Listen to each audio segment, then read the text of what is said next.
Merci d'avoir accepté notre invitation. C'est moi. Alors, comment se porte la CEMAS aujourd'hui? Merci, madame. C'est une très bonne question. Vous savez, une organisation politique qui a joué un rôle de premier plan pour le changement, c'est normal que tout le monde puisse donner son avis. Je pense que la CEMAS s'est créée, pour être précis, c'était le 7 décembre 2019, 1 an et 3 mois, et pratiquement, je pense que nous avons pu contribuer à l'événement, l'espoir du peuple pour aller à des institutions crédibles, fortes et démocratiques. Et vous avez dit, à travers ma modeste personne, je suis le 4e vice-président d'une institution qui va réellement jouer un rôle important dans la transformation de notre société. Et je suis non moins important aussi le président d'Appel Citoyen pour soutenir la réussite de la tradition qu'on appelle Faso Kawele.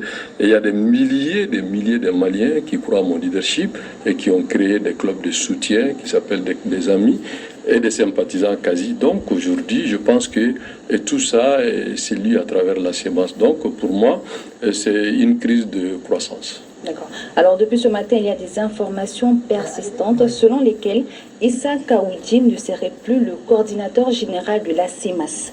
Qu'en est-il exactement? Je pense que ce qui est important, c'est peut-être dire que la CEMAS, c'est une volonté que nous avons voulu pour faire en sorte que la vision du cheikh respecté l'imam Dicko soit vraiment perpétuée dans le chiquier politique. Personne ne peut contester que la CEMAS a contribué à ce que je viens de dire. Donc pour nous, c'est cette vision qu'il faut promouvoir. La CEMAS est une entité politique qui est dans une république où nous avons un récépissé et qui définit clairement les attributs du coordinateur général. Je pense que pour être sérieux, il y a un bureau exécutif après le coordinateur général qui peut engager toute demande qui va dans le sens de demander au coordinateur général sur des questions de la vie, de coordination de mouvements, associations. Et donc c'est, comme c'est bien dit, c'est à l'origine des mouvements et des associations. Donc pour nous, ce qui est important vraiment, c'est de continuer la structuration, c'est de continuer à travailler dans le sens de la vision de l'imam Dicko, qui est un islam tolérant, qui contribue à améliorer la gouvernance. C'est de faire en sorte aussi que les Maliens puissent vraiment se rassembler autour des valeurs qui notre pays a toujours incarné, c'est-à-dire que s'accepter mutuellement. Donc pour ne pas nous distraire, je pense que c'est juste vraiment un non-événement. Alors vous parlez à l'instant de l'imam Mahmoud Dicko. On dit que vous êtes en froid avec l'imam. Et l'imam Dicko dans tout ça?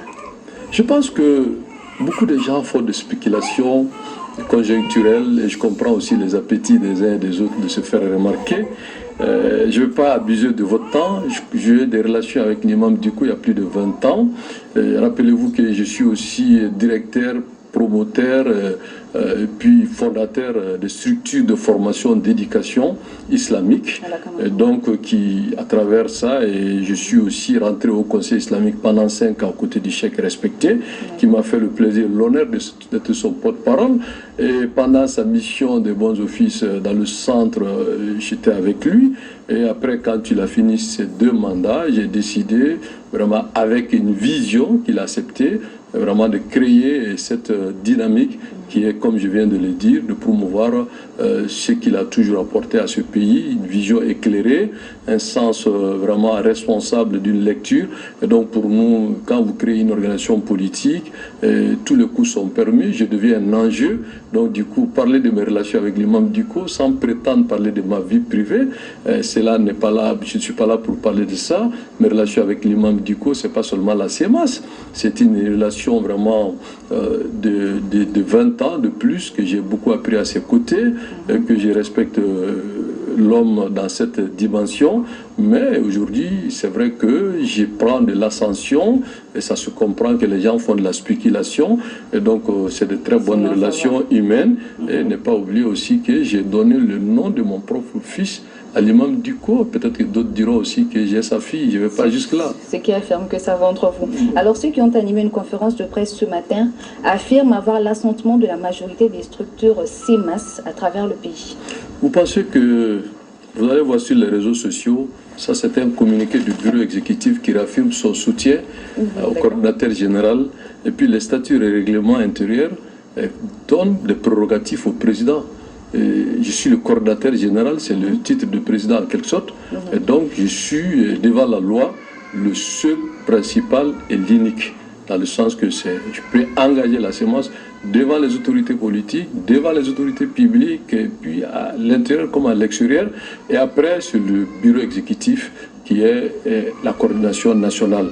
Et c'est cette coordination nationale qui vient alors de réaffirmer son soutien au coordinateur général que je suis. Donc pour moi, aller dans l'école de l'imam, c'est de rassembler. Je pense que dans le monde politique, il peut y avoir souvent de petits soubresauts.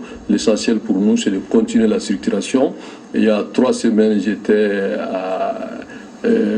comment on appelle, à Bougouni. Il y a 2 semaines, pratiquement, j'étais à Kaya Kenyeba. Et je pense que, qui dit mieux, en un an, la CEMAS a 2 représentants au CNT, la présidente des femmes, et moi-même 4e vice-président. La CEMAS a un membre au gouvernement. Je pense que la CEMAS doit continuer à rassurer le peuple malien que la CEMAS est une force politique qui compte et qui comptera. Et donc le coordinateur que je suis, sans fausse modestie, je pense que je fais partie de ceux qui font le Mali de demain. Vous avez mis en place un appel citoyen pour la réussite de la transition et que l'ACRT n'est pas aujourd'hui affaiblie vu que la CEMAS s'est désolidarisée de vous. Bon, je dis que je ne veux pas me ramener vraiment à ce genre de questions. Je comprends, vous êtes dans votre rôle. La CEMAS, c'est aussi une expression diverse. Donc, pour moi, ce qui est important, c'est le bilan. Et je pense que personne ne conteste le bilan. Étant coordinateur général de CEMAS, des mouvements, des plateformes politiques, des associations, des personnalités font de moi le président de ACRT. Je pense que ça veut dire que je suis compétent et aussi sérieux dans ce que je fais. Il y a des clubs de soutien des amis qui me soutiennent et au-delà de ça, je suis appelé à jouer un rôle important aux côtés du président du CNT. Je pense qu'aujourd'hui, la mission principale, c'est de soutenir la réussite de la transition et je pense que tous les Maliens portent cet espoir en nous.